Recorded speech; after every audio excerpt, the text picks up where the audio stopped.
बिहार में law and order बिल्कुल पानी पानी है। में तो जुल्म की इंतहा हो रही है, बैंक को लूटा जा रहा है। बात करेंगे, जालिम को गिरफ्तार करवा के उसको कोई बख्शा न जाएगा, पकड़ा जाएगा। पूरे तौर पर इस गमगीन फैमिली के साथ हैं। बिन ब्याहता बच्चियों को जो मोबाइल इस्तेमाल करने देता है, गोया वो बाप वो माँ अपनी बेटी को खुद से जहर लेता है। जो है आपका मोड़ विधानसभा में आता है और ये घटना जो है लगभग मिला जुला करके ये दूसरा घटना है, 1 साल के अंदर ये दूसरा घटना है। इस घटना के बारे में क्या कहेंगे? देखिए, 13-14 साल एक मासूम बच्ची के साथ यकीनन है जो कुछ हुआ है, जुल्म हुआ है, ज्यादती हुई है।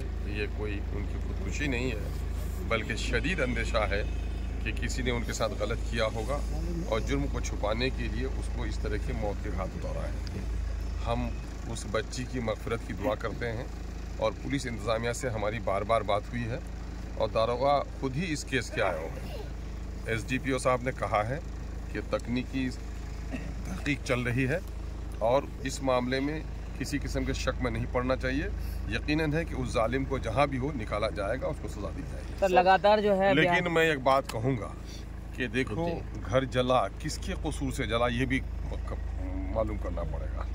हमारे मासूम बच्चे गाँव के इस वक्त काफ़ी बिगड़ रहे हैं। छोटी छोटी उम्र के बच्चे स्मैक कर रहे हैं, नशे के आदी हो रहे हैं। और तो एक बच्ची के साथ ऐसा हश्र हुआ है, आइंदा किसी बच्ची के साथ न हो।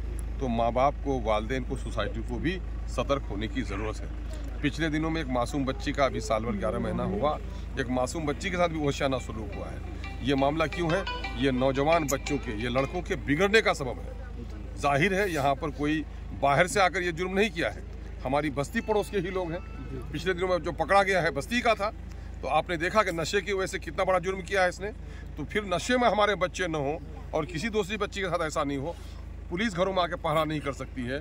ये सोसाइटी के जो मुखिया जी हैं, हमारे सरपंच साहब हैं, मेंबर साहब हैं, मस्जिद के इमाम हैं, जो समाज के कारकुन हैं, उसको खड़ा होना पड़ेगा और अपनी ये जिम्मेदारी निभानी पड़ेगी। जहाँ तक पुलिस का मामला है, पुलिस से हम लोग लगातार इस तरह की घटना बिहार में होती जा रही है। बिहार में तो देखिए, बिहार शराबबंदी का कानून है, लेकिन शराब की बिहार बह रही है और पुलिस की कमाई का जरिया शराब माफियाओं से हो रहा है। पहले तो शराब के रेवेन्यू का पैसा सरकारी खाते में जमा होता था, अब ये नीतीश कुमार के राज में शराब के कालाबाजारी के पैसे सियासी पार्टियों को पहुंच रहे हैं, दारोगा को पहुंच रहा है, पुलिस के एहलकारों को पहुंच रहा है। और यही वजह है कि भयानक इस किस्म के जराइम हो रहे हैं। लॉ एंड ऑर्डर ने उनकी कोई चीज़ बाकी नहीं रही है।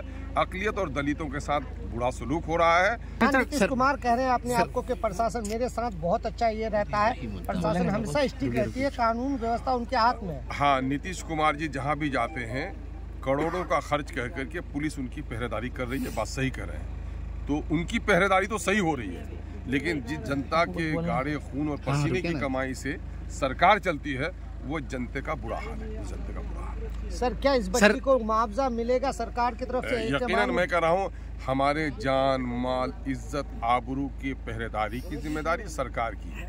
यही वजह है कि सरकार को हम टैक्स देते हैं। अगर हमारी इस किस्म पर जुल्म हो, नाइंसाफ़ी हो, कत्ल हो, तो ये सरकार का फेल्योर है।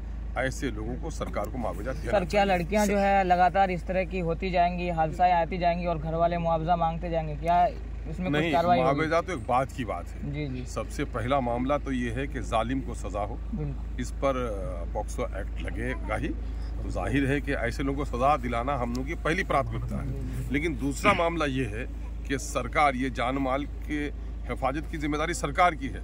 मैं इसको मुआवजा नहीं कहता हूँ, मैं कहता हूँ कि सरकार जुर्माना अदा करे कि तुम हमारे इज्जत और आबरू को बचाने में फेल रहे हो, इसलिए जुर्माना अदा करो। हम उसे जुर्माना कहते हैं।